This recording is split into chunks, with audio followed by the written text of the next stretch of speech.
Yo! 1, 2, 3. Okay.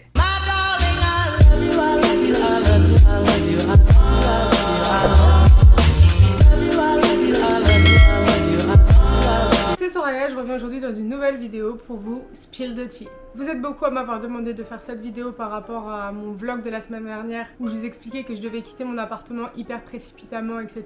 J'avais fait une petite boîte à questions sur Instagram pour vous demander si vous aviez une idée pourquoi je devais quitter mon appartement. Il y en a qui ont un peu trouvé, mais vous étiez assez loin du compte en général, donc voilà, je me dis j'ai envie d'expliquer et j'ai envie que tout le monde sache, et j'ai aussi un peu une morale dans cette histoire, donc c'est aussi un petit peu productif et ça peut aider certaines personnes aussi d'essayer de voir les red flags dans certaines situations. Par où commencer?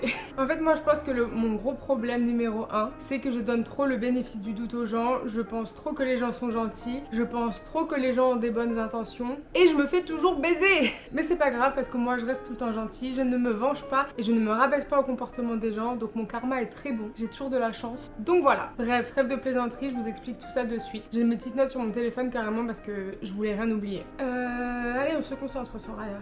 Ah oui, on va reprendre depuis le début. Donc vous savez, quand je suis arrivée à Toronto, j'ai galéré à trouver un appartement, j'ai mis à peu près 3 mois parce que j'étais très picky, j'avais des critères assez précis et je voulais pas aller en dessous de ça. Tout simplement parce que moi j'ai vécu à peu près 8 ans toute seule en France. Ensuite je suis partie vivre aux États-Unis où je vivais chez des gens parce que j'étais fille au père. Puis ensuite j'étais à Barcelone en Espagne et du coup j'avais des colocs de l'enfer. J'ai déjà fait une vidéo, je vous la mettrai ici. Donc du coup je savais très bien ce que je voulais, ce que je voulais pas. Et déjà de base je voulais même pas être en coloc. Mais bon, vous savez très bien, ici c'est très très cher. Je pouvais pas me permettre dès le début en arrivant d'avoir un appartement à moi. Et surtout, en termes de crédit score, de machin et tout. Enfin bref, vous savez déjà la chanson. Je vous ai déjà expliqué tout ça. C'est très compliqué d'avoir un appartement à soi dès qu'on arrive.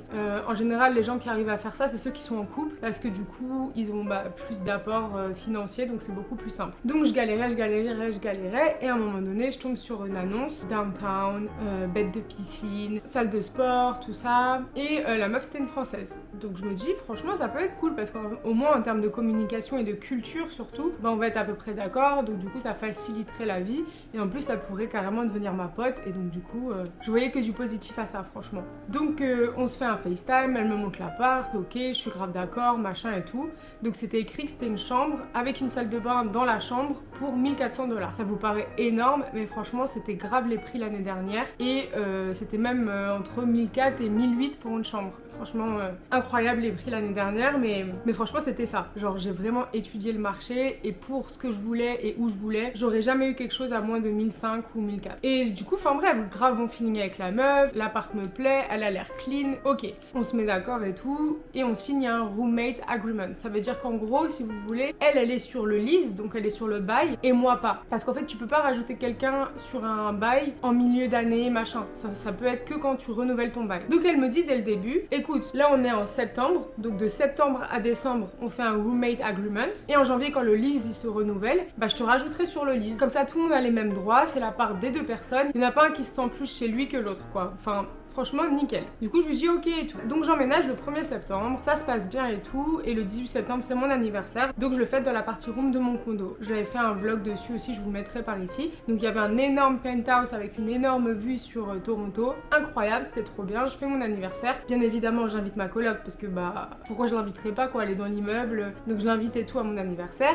Elle traîne avec certains de mes potes et tout, et en fait dans le penthouse il n'y a pas de balcon ou whatever pour fumer, quelque chose auquel j'ai pas du tout pensé parce que moi je fume pas. Et elle, comme elle fume, elle disait à mes potes qui voulaient fumer, venez, on descend dans notre appart à nous, on va sur notre balcon pour fumer. En gros, elle emmenait les gens dans notre appart pour fumer sur notre balcon vu qu'il n'y en avait pas au 66e étage. Et en fait, à un moment donné, elle fume et tout avec une pote à moi, et ma pote elle dit waouh, c'est nice ici et tout, ça coûte combien le loyer? Et là, elle lui dit ça coûte 2100. Mais ma pote elle dit les calculs ils sont bizarres parce que. Enfin, les calculs ils sont pas du tout bons en fait, parce que Soraya paye 1400, donc c'est très chelou. Donc ça veut dire que elle en gros elle paye 700 $ pour la master bedroom. Donc la master bedroom c'est la plus grande chambre avec une très grande salle de bain, et puis en plus même tout l'appart, il y avait des meubles et puis des placards et tout dans l'appart, tout était à elle. Enfin c'était 80% de l'espace était occupé par ses affaires. Donc en fait comment ça, toi tu payes 700, tu vis ta meilleure vie, et moi je paye 1400 dans une toute petite chambre avec même pas pas une vraie porte, genre j'avais une porte coulissante où la lumière et le bruit passaient totalement. Enfin c'était une porte coulissante et il y avait ça d'écart en plus entre la porte et le mur. Donc franchement quand quelqu'un était dans le salon, c'est comme s'il était assis dans mon lit quoi, vraiment. Mais bon, encore si je payais un prix correct, pourquoi pas, mais là en fait, tu te fous de ma gueule en fait clairement. Donc bien sûr ma pote me rapporte ça et tout et je dis mais quoi et tout. Alors là il y a ma fierté d'Algérienne qui prend le dessus et je dis mais non, mais en fait je me taille de cet appartement, je ne peux pas rester avec elle, genre elle a voulu me niquer en fait. Elle a grave voulu m'avoir et ça se fait pas en fait, genre à la limite si tu fais ça, bah t'es transparent en fait, tu dis ouais bah écoute le loyer c'est tant, je te fais payer 1004 parce que c'est les prix sur le marché en ce moment, mais tu fais pas ça à l'envers et toi tu payes 700 balles et tu te la roules dans un appart où 80% de l'espace est occupé par tes affaires et toi-même. Enfin je sais pas, moi ça me paraît hallucinant de faire des trucs comme ça. Donc du coup au début je lui dis rien et tout parce qu'en fait j'ai un peu la flemme de redéménager. Mes potes me calment en fait et me disent franchement Sora tu trouveras pas mieux. Pour 1004 tu vas peut-être aller payer 1004 ailleurs et t'auras un truc moins bien, donc autant que tu payes tes 1004 ici dans un appart que t'aimes, une localisation que t'aimes et tout, et tu déménageras dans un an quoi par exemple. Donc je me la ferme, mais en fait plus le temps passe et plus je me dis bah je me fais baiser, je me fais avoir tous les jours. En gros moi je suis sa pigeonne, c'est écrit pigeonne sur mon front, c'est mort, genre par fierté c'est mort, je peux pas. Donc du coup j'étais un peu distante avec elle, genre j'arrivais pas à me rapprocher d'elle parce que je me disais bah elle est pas bienveillante cette meuf en fait, donc j'ai pas envie d'être pote avec elle. Puis un jour en fait j'ai mis les pieds dans le plat et je lui ai dit écoute je comprends pas comment ça se fait que toi tu payes 700 et moi je paye 1004,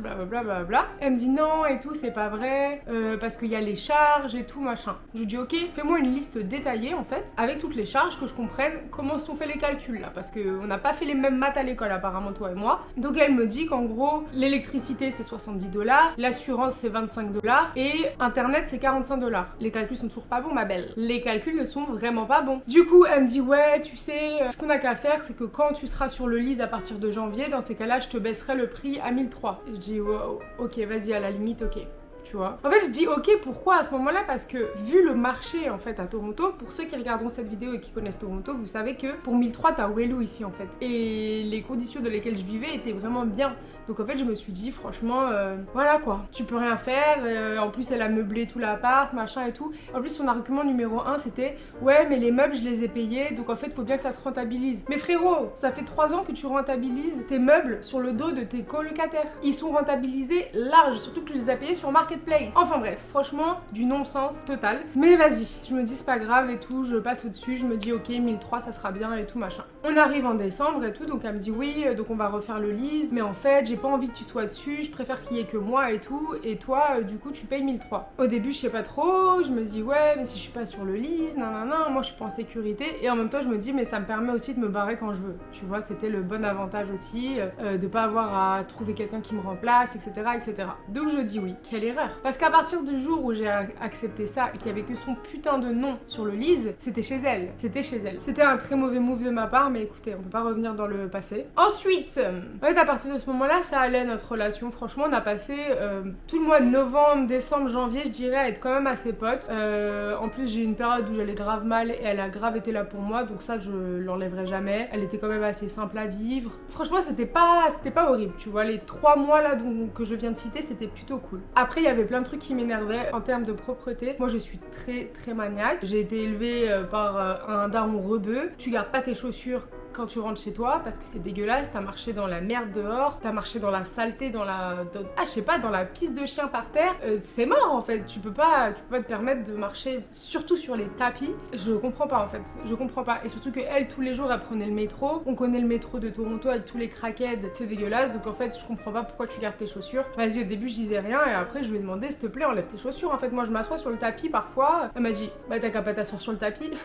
Super la solution. Elle mettait ses chaussures sur la table, elle mettait ses chaussures sur le plan de travail, vous savez les îlots centrales là pour faire à manger. Un jour je rentre du taf, la vie de ma mère que je la retrouve debout, grosse Doc Martens sur le plan de travail, elle était en train de changer une ampoule. Mais cousine en fait enlève tes chaussures avant de monter sur le plan de travail, non? Je sais pas, aucun common sense cette meuf. Elle vidait jamais le lave-vaisselle, moi tous les jours fallait que je vide le lave-vaisselle, son excuse c'était ah mais moi je travaille trop la semaine, je peux pas me permettre de faire du ménage. Mais ferme-la, moi j'ai 2 tafs, enfin ils font comment les gens gens qui sont darons, qui ont des gosses et tout, ils laissent l'appart comme ça toute la semaine parce qu'ils travaillent en fait. Pas du tout, ils font le ménage aussi et ils gardent leur appartement propre en fait. Et puis le lave-vaisselle, je suis désolée, c'est un truc basique. Je te demande pas de faire le ménage de fond en comble tous les jours en fait. Le frigo il était dégueulasse. Un jour j'ai tout vidé, je l'ai lavé. Je lui dis mais tu l'as lavé quand? Elle m'a dit ah je l'ai pas lavé depuis que j'habite ici. 3 piges sans laver ton frigo, plus rien pour toi. Franchement je peux plus rien pour toi. Un autre truc qui me saoulait trop, c'est qu'elle fumait sur le balcon. Et en fait le balcon était gigantesque, hein. Ça faisait genre comme ça. Et ensuite ça retournait. Et en fait elle gardait la table où elle fumait vers ma chambre. Donc en fait ça puait dans ma chambre. Le nombre de fois où j'ai bougé cette table pour la mettre plus vers le fond, pour qu'elle puisse fumer plus vers le fond, elle en avait rien à faire. Elle bougeait cette table encore à côté de ma chambre. Genre vraiment, quand tu fumes pas, c'est horrible de sentir l'odeur de la clope tous les jours comme ça. Et alors je vous en parle même pas l'été quand j'avais la fenêtre ouverte, vraiment je me réveillais avec l'odeur de la clope. Donc ça c'était des petits problèmes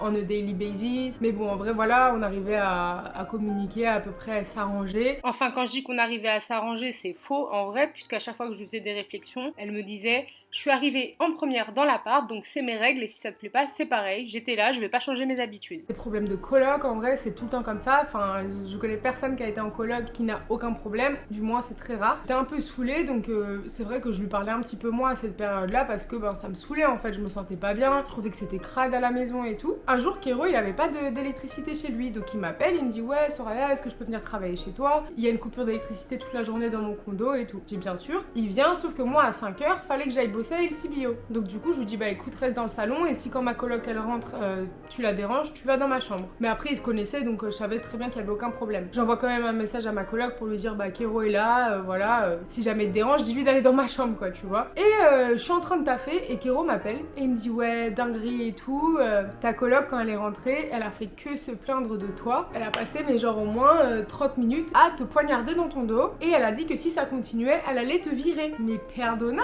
estamos locos?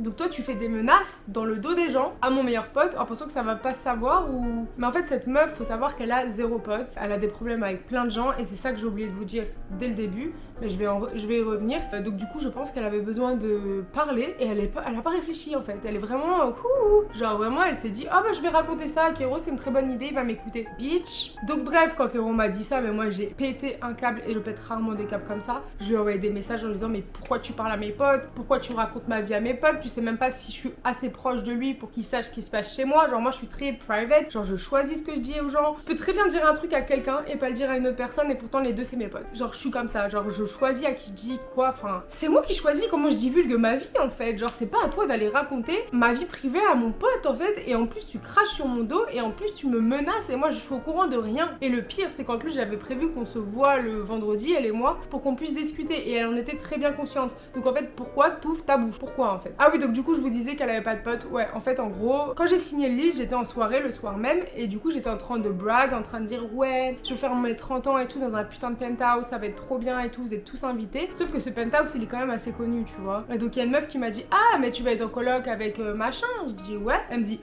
oula, bon courage, tu vois. Et j'ai ah ouais et tout, mais sauf que moi je me dis bah je préfère me faire mon propre avis. Peut-être que ça s'est mal passé avec certaines personnes, mais ça se passera pas mal pour moi. Non, en fait je suis bête parce qu'il y a pas de fumée sans feu. S'il y avait qu'une seule personne qui l'aimait pas, bah ça aurait pu être tu vois, un malentendu. Mais là en fait j'avais entendu que du mal d'elle. Un de ses anciens colocs, il avait mis une caméra dans sa chambre parce qu'il savait que ma coloc, elle faisait dormir des gens dans la chambre du gars pendant qu'il était pas là en fait. C'est une dinguerie. Et donc ouais, cette meuf n'a aucun pote, elle a eu des histoires avec tout le monde. J'aurais dû écouter ce que les gens disent en fait. Début mars, elle me dit ouais, ma petite soeur elle va venir vivre et tout au Canada, est-ce qu'on peut l'héberger? Bien sûr, y a pas de problème, tu vois, je sais quelle galère c'est d'arriver au Canada, mais je lui dis franchement 1 mois pas plus parce que déjà on a un appart qui est assez petit et en plus moi j'ai l'habitude d'avoir mon propre espace la journée, de travailler et tout. Si j'ai tout le temps quelqu'un dans mon espace, ça va me saouler en fait. Et je paye un putain de loyer ici, je paye plus que toi en plus, donc qu'est-ce que tu me racontes? Bref, je suis énervée. Sa sœur arrive et tout se passe bien. Au début, j'aide grave sa petite sœur. Sa petite sœur, elle a 20 ans ou 21 ans. Elle avait un CV éclaté, t'as jamais vu ça. Je lui ai refait son CV, je lui donnais des conseils. Je l'aidais de ouf et tout, tu vois, genre... Alors que ma coloc, tous les jours, m'envoyait des messages en disant « Elle se démerde, je veux pas l'aider. Si elle trouve pas un taf, je la vire. » Enfin, vraiment, c'était une sœur très très bienveillante avec sa petite sœur qui vient d'arriver. Hein. Je m'entendais vraiment bien avec sa petite sœur, en fait. Genre, vraiment, je l'aimais vraiment bien. D'ailleurs, sa petite sœur se plaignait de ma coloc, mais H24. En fait, je sais pas, j'ai jamais vu une relation de sœur aussi... bizarre, vraiment. Elles se critiquent toutes les deux dans le dos de l'une et l'autre, j'ai jamais vu ça. Enfin, moi je parlerai jamais comme ça de mes frères et sœurs, mais bon, surtout pas à ma coloc, enfin... Bref. Du coup, 1 mois passe, 1 mois et demi passe, 2 mois passent, sa soeur elle part toujours pas, tu vois. Un soir, sa soeur elle se lève, je sais pas, elle fait du bruit et tout, mais elle a pas fait du bruit de ouf. Elle a fait un petit peu de bruit, mais en fait c'était souvent. Déjà j'ai des périodes où j'ai du mal à m'endormir et en plus j'ai un sommeil hyper léger. Vive la vieillesse. Et donc du coup, sa soeur fait du bruit et je lui envoie un message et je lui dis tu peux arrêter de faire du bruit, il est minuit, tu vois. Elle me répond je fais ce que je veux. Mais tu payes un loyer toi ici? T'es chez ta soeur, ok, mais t'es aussi chez quelqu'un d'autre en fait. J'ai le droit de te demander de ne pas faire du bruit à une certaine heure. Surtout que je bosse demain. Enfin bref, j'ai même pas à me justifier en fait, c'est chez moi. J'ai le droit de te demander de ne pas faire du bruit. Donc elle me répond ça, j'ai la haine mais je ne réponds plus. Le lendemain matin, je me réveille, je vois ma coloc, je lui dis par contre ta soeur c'est comment en fait? Genre pourquoi elle parle comme ça? Je vous jure que ma coloc elle m'a ignorée dans la vraie vie, elle m'a laissée en vue dans la vraie vie. Elle était comme ça, elle me regardait pas. Je lui dis allô? Elle me répond pas. Je me suis dit bah en fait, si tu veux jouer à ça, moi je suis tout le temps la grande personne, celle qui ouvre la communication, qui essaie d'arranger les problèmes. J'ai dit mais là, s'il faut qu'on se fasse la gueule jusqu'à 2028, on va se faire la gueule jusqu'à 2028 en fait. J'en ai rien à faire, je vais t'envoyer ton loyer tous les mois et je veux plus te parler en fait. Elle me parlait pas, elle me parlait pas, elle me parlait pas et moi non plus. Un jour je rentre et elle me fait salut, ça va? Je me dis oula, très bizarre. Et puis en plus, il y avait grave des gens qui m'ont dit ouais, c'est sûr, elle veut que sa soeur prenne ta place, c'est obligé, fais gaffe et tout. Donc je m'étais archi renseignée sur les lois, sur le fait qu'elle peut pas me virer. Même si je suis pas sur le lease, elle peut pas me virer. Donc si j'avais voulu, je serais restée jusqu'au 31 janvier 2023. Même encore après, elle peut rien faire. Tant que je paye mon loyer. Et en plus, en fait, je suis pas sur le lease, mais elle a pas dit au proprio qu'elle sous-louait la chambre, en plus un prix faramineux. Et de deux, en fait, vu que je suis pas sur le lease, je n'ai aucune obligation de payer. Et je peux rester. Donc en fait, fallait pas trop jouer quand même. Mais j'ai pas été une grosse connasse, j'ai quand même payé mon loyer jusqu'à la fin. Et donc quand elle arrive comme ça, Salut, ça va? Écoute, j'ai bien réfléchi. en plus elle fait de la commedia dell'arte quoi, elle se met comme ça, elle fait... Faut que je te parle. Je suis là, mais vas-y là, qu'est-ce que tu fais? Parle en fait. Elle me dit ouais, mais j'ai bien réfléchi avec ma soeur, on veut vivre ensemble, donc faut que tu partes. Je dis ah, moi je suis pas prête de partir en fait, c'est mort. Je veux bien vous laisser l'appart et tout à la fin de notre roommate agreement, mais avant ça, je veux pas partir. Parce que je comprends en même temps, tu vois, moi si mon petit frère il venait vivre au Canada, bien évidemment que je voudrais vivre avec lui. Mais jamais de la vie je mets les gens à la rue, jamais de la vie je presse les gens pour partir, tu vois ce que je veux dire? Genre, on fait les choses bien en fait. Donc voilà, donc elle me dit ouais, t'as jusqu'à... t'as 1 mois et demi là pour partir. Je dis ça marche pas comme ça, c'est mort en fait. Le marché de Toronto il est éclaté et en plus moi c'est hors de question que je parte pour me remettre en coloc. Moi je me suis dit, la prochaine fois que je déménage, c'est pour avoir mon propre appart. En fait on a fini, on a passé l'âge des colocs là, ça suffit, tu vois. Bref, je ferai un petit appartement tour dans une prochaine vidéo. Donc je suis dans cet appart toute seule. Donc je trouve un appart toute seule, grave bien, grave pas cher, pour 1300 $. Et c'était emménagement le 1er juillet. Donc on était le 25 mai, un truc comme ça. Et je la vois quand elle rentre du travail, je lui dis écoute, bonne nouvelle, tu voulais que je parte? Et ben je vais partir puisque du coup j'ai trouvé un appart. Elle me dit oh, mais non, ça m'arrange pas, tu peux pas partir le 1er juillet, faut que tu partes le 1er août parce que ma soeur elle a sous-loué une chambre jusqu'au 1er août. Je dis est-ce que c'est mon problème? Est-ce que c'est mon putain de problème quand toi t'as aucune race de me virer? En fait faut que je parte quand tu veux. On est où là? Mais on est dans quel monde? Faut arrêter de regarder Netflix parce que ça n'existe pas ce que tu racontes madame. Donc je lui dis non non, moi je pars le 1er juillet. Elle me dit bah si c'est comme ça, ma soeur elle revient vivre avec nous tout le mois de juin. Non mais moi je peux pas me la retaper en fait la petite là. Parce que déjà depuis je veux plus lui parler. La meuf ne s'est jamais excusée de son comportement et tout, donc je veux plus la voir. J'ai bah ok, bah dans ces cas là je divise le loyer par 3 pour le mois de juin parce qu'en fait je suis pas votre pigeonne à payer les 3/4 du loyer. Je paye le double et puis vous êtes à 2 et vous divisez 700 $ à 2, mais ça marche pas comme ça la vie en fait. Elle me dit ah non non non, tu fais pas ça et tout. Je dis ok. En fait tu sais, moi j'ai la flemme un peu de me battre, donc du coup je me dis tu sais quoi, je vais voir si je peux pas déménager en avance. Et en fait la meuf qui était ici, elle partait le 18 juin. En fait ta soeur à partir du moment où elle vient à la maison, je divise le loyer par 3 parce que c'est bon en fait. Donc là moi je pars le 18 juin, ta soeur elle arrive quand? Elle me dit ouais, elle arrive le 15 juin finalement. J'ai ok, donc ça fait 3 jours, donc si je divise le loyer par 3, ça fait 65 $ que je te donne en moins. Je sais pas si vous captez mes calculs, mais en gros ça lui faisait un trou de 65 $. Donc je lui dis ça et tout, elle me dit non c'est mort et tout, t'as pas à m'enlever du loyer, c'est comme si t'avais un mec ou un pote ou quoi qui dormait à la maison. Mais ça va pas ou quoi? Mais enfin c'est incomparable. Si t'as des potes ou un mec qui vient dormir chez toi, il vient dormir une nuit, 2 nuits par-ci par-là par semaine. Enfin bref, ces arguments pour moi étaient complètement éclatés et je lui ai dit non, je te donnerai pas les 65 $. Et puis entre nous 65 $ pour 3 mois de squattage, je pense que ça va aller, tu vois. C'est pas cher payé. Depuis, elle m'envoyait des messages tous les jours. Quand je vous dis tous les jours, jours. Tous les jours du 1er au 18 juin, j'ai eu un message. J'attends toujours mes 65 $. J'attends toujours mes 65 $. J'attends toujours mes 65 $. T'auras pas tes 65 $. Tu ne les auras pas. Et en fait, je lui ai racheté aussi le bureau qui était dans ma chambre. Donc, je lui ai fait un virement de 30 $. Elle m'a dit, ouais, vu que tu me donnes pas tes 65 $, je vais garder le bureau. Mais tu vas faire quoi? Quand va y avoir tous mes potes qui vont être là pour le déménagement, qui vont porter mon bureau, tu vas le prendre de leurs mains? Essaye même. Je veux voir ça. Spoiler alerte, elle a rien fait le jour du déménagement. Donc, bref, arrive le 18 juin et du coup, je déménage. Mes potes arrivent. Elle a été cachée dans sa chambre avec sa sœur. D'ailleurs, à 8h du mat, je pars pour chercher le camion avec Kéro. Je passe à la sécurité pour dire ouais, je vais chercher le camion, j'arrive dans 30 minutes pour que vous m'ouvriez le bac en fait de l'immeuble pour que je puisse mettre le camion. Quand je reviens, le mec de la sécurité il me dit non mais tu sais que ta coloc à 8h05, hein, ça faisait 5 minutes que t'étais partie de l'appart, elle est venue pour te retirer du système. Genre pas plus que je reçoive de colis, machin et tout. Ah franchement c'est incroyable. Un comportement comme ça, incroyable. C'est lunaire carrément comme histoire. La morale de l'histoire, c'est que le monde il est méchant. Et il n'y a pas de fumée sans feu. En fait quand t'entends des trucs sur des gens, faut toujours te faire ton propre avis.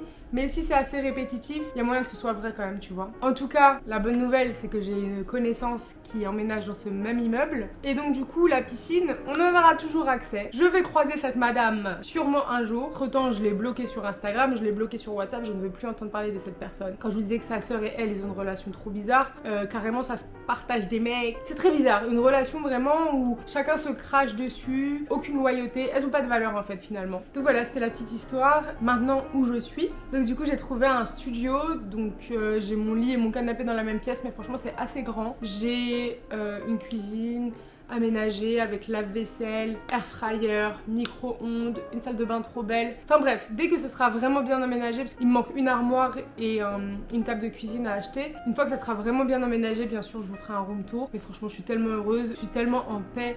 Plus personne met ses chaussures chez moi, j'invite qui je veux quand je veux, il n'y a plus personne qui fume dans mon nez, la paix. Et en plus je paye le même prix. C'est vrai que j'ai eu de la chance parce que c'est assez rare de trouver un studio à ce prix là. Mais écoute, moi je pense que quand t'es une bonne personne, tu as un bon karma. Et quand tu es une mauvaise personne comme elle, tu as un mauvais karma et tu n'as pas de potes et t'as que des problèmes. J'espère que cette petite story time vous aura plu. N'hésitez pas à me dire ce que vous en pensez dans les commentaires. Ou alors venez sur Insta pour m'en parler. Partagez cette vidéo pour divertir vos amis. Et moi je vous dis à la prochaine. Bye.